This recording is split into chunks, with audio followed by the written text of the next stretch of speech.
सिफत का घर यानी वो शहर जिसके आंचल में सिर्फ तारीफ ही तारीफ है, अमृतसर। मैं हूं जगविंदर पटियाल और कौन बनेगा प्रधानमंत्री का काफिला पहुंच गया है अमृतसर शहर में। यह है हमारे साथ अमृतसर की जनता और दूसरी तरफ मंच पर हैं अमृतसर के नेता जो देंगे इस जनता के सवालों का जवाब।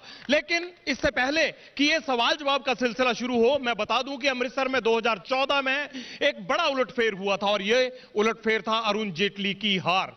अरुण जेटली वित्त मंत्री हैं इस वक्त मोदी सरकार में, लेकिन मोदी लहर के बावजूद कैप्टन अमरिंदर सिंह ने हराया था अरुण जेटली को और अमरिंदर सिंह के लिए यह चुनाव एक नया लॉन्च पैड बना था और आज वो अमृतसर से चलकर पहुंच गए हैं सूबे की सियासत के सबसे शीर्ष ओहदे पर। अब रूबरू करा देते हैं यहां के नेताओं को। डॉक्टर राजकुमार कांग्रेस का पक्ष रखने के लिए हाजिर है, राजेश हनी बीजेपी का पक्ष रखेंगे, नवजोत सिद्धू के खिलाफ विधानसभा का चुनाव लड़े थे और उनके आगे खड़े हैं अशोक जी आम आदमी पार्टी का पक्ष रखने के लिए हाजिर हैं। सबसे पहले शुरुआत करते हैं बीजेपी से।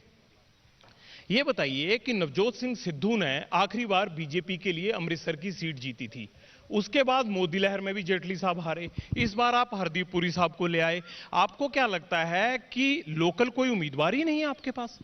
ऐसा है कि जो देशवासी है, जो भारतवासी है, उसको देश में कहीं भी चुनाव लड़ने की जो है संविधान अधिकार देता है और चुनाव आयोग जो है वो मान्यता देता है किसी भी देश। उसको तो हम चुनौती नहीं दे रहे। और दूसरा ये है कि अगर जो कैप्टन अमरिंदर से अगर बाहर पटियाला में रह करके अमृतसर में चुनाव लड़ सकते हैं, सुनील जाखड़ अबोहर में रह करके और गुरदासपुर में चुनाव लड़ सकते हैं, तो हरदीप पुरी अमृतसर में चुनाव लड़े कोई दिक्कत किसी को नहीं। सही बात है, सही बात है।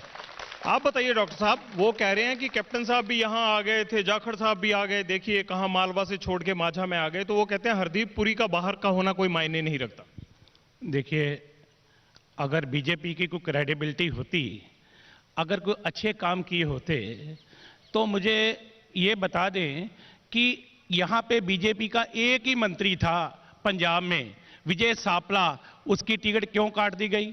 और कमाल कर दिया डॉक्टर साहब, आपने टिकट काटा। एमओएस थे, यहां का अध्यक्ष बनाया बीजेपी ने और फिर टिकट काट दिया। शायद पहला राज्य मंत्री होगा जिसे टिकट भी नहीं दिया, तो फिर राज्य मंत्री क्यों बनाया? ऐसा है कि मैं समझता हूं कि विजय सांपला जी चुनाव नहीं लड़ रहे हैं, उनका टिकट काटा गया, ये भारतीय जनता पार्टी का हमारा आंतरिक मामला है। डॉक्टर साहब को इसकी चिंता ज्यादा नहीं करनी चाहिए। आपको चिंता नहीं करनी चाहिए, पर डॉक्टर साहब एक बात बताइए, आप इनकी चिंता छोड़िए, मुझे यह बताइए, नवजोत सिंह सिद्धू कांग्रेस का अमृतसर से सबसे बड़ा चेहरा है, तो चुनाव प्रचार में क्यों नहीं है वो?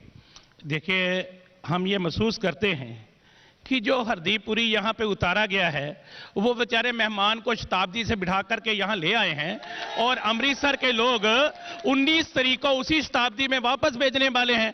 इसलिए वहाँ यहाँ कोई जरूरत नहीं है हमें, क्योंकि अमृतसर के लोग ही अपने आप में स्टार प्रचारक हैं। हमारे अमृतसर के लोग ही जवाब देने के लिए तैयार बैठे हैं।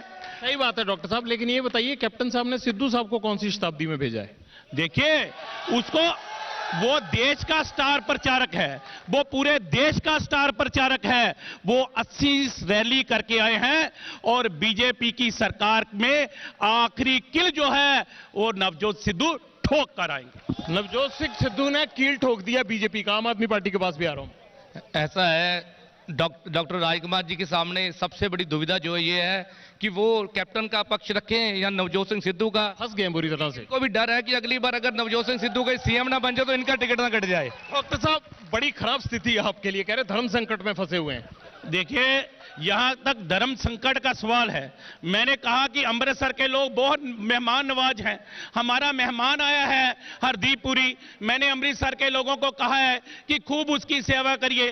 केसर के ढाबे पे ले जाओ, उसे परोठे खिलाइएगा, ब्रावों के ढाबे पे ले जाइएगा, और अगर उसको शाम को मुर्गा मच्छी खिलानी है तो बाहर सुरजीत चिकन है, वहां भी ले जाइएगा, और फिर 19 को 5 बजे की शताब्दी से दिल्ली वापस भेजिए। वजन बढ़ा के कह रहे हैं कि चुनाव लड़ने के साथ साथ वजन बढ़ाइए, अमृतसर में खाने पीने का शौक पूरा कीजिए। ऐसा है कि अमृतसर में जो भी कोई आता है उसका स्वागत तो अमृतसर अपने तरीके से करते ही हैं, लेकिन मैं समझता हूं कि 19 के बाद इस सब की चिंता डॉक्टर साहब को करनी चाहिए, क्योंकि इनके ही मंत्री की बीवी नवजोत कौर इनकी सरकार को 10 में से 4 नंबर दे रही है, तो मैं नहीं समझता इनका सब कुछ।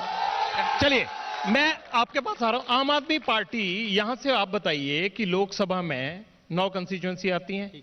भाई साहब, आपके पास एक भी उम्मीदवार नहीं है जो चुनाव जीता हो विधानसभा में। आप किसके दम पर यहां पर लोकसभा में उतर गए? नहीं, पिछली बार जो हमारे उम्मीदवार है 5 कॉन्स्टिट्यूंसी हैं जिसमें हम मार्जिनली वोट से हारे हैं। 25,000, 30,000, 32,000 में वोट मिली है, 35,000 वोट मिली है। और इस बार ये जो हरदीप पुरी जी हैं, जो बाहर के उम्मीदवार है, बीजेपी ऐसी पार्टी है जिसको ना तो 2014 में कोई उम्मीदवार मिला अमृतसर से, और अभी 2019 में भी कोई इनको उम्मीदवार नहीं मिल रहा है। इनको तो इंपोर्ट करने पड़ रहे हैं बाहर से। और आने वाले टाइम में हरदीप पुरी जी की तो बहुत बुरी हाल होने वाली है, ये तो नोट डाउन कर लीजिए। एक बात बताइए, आप कांग्रेस के बारे में कुछ नहीं बोल रहे हैं, सिर्फ हरदीप पुरी पे ही सारी बात खत्म। नहीं नहीं, कांग्रेस तो अपनी लुटिया आप ही डुबोलेगी। कारण आने वाले समय में जब पिछला इलेक्शन हुआ, उन्होंने वायदे किए थे कि हर घर को मैं एक नौकरी दूंगा और उसके बाद हर यूथ को एक मोबाइल फोन दूंगा, तो वो उनकी तो लुटिया डूबी हुई।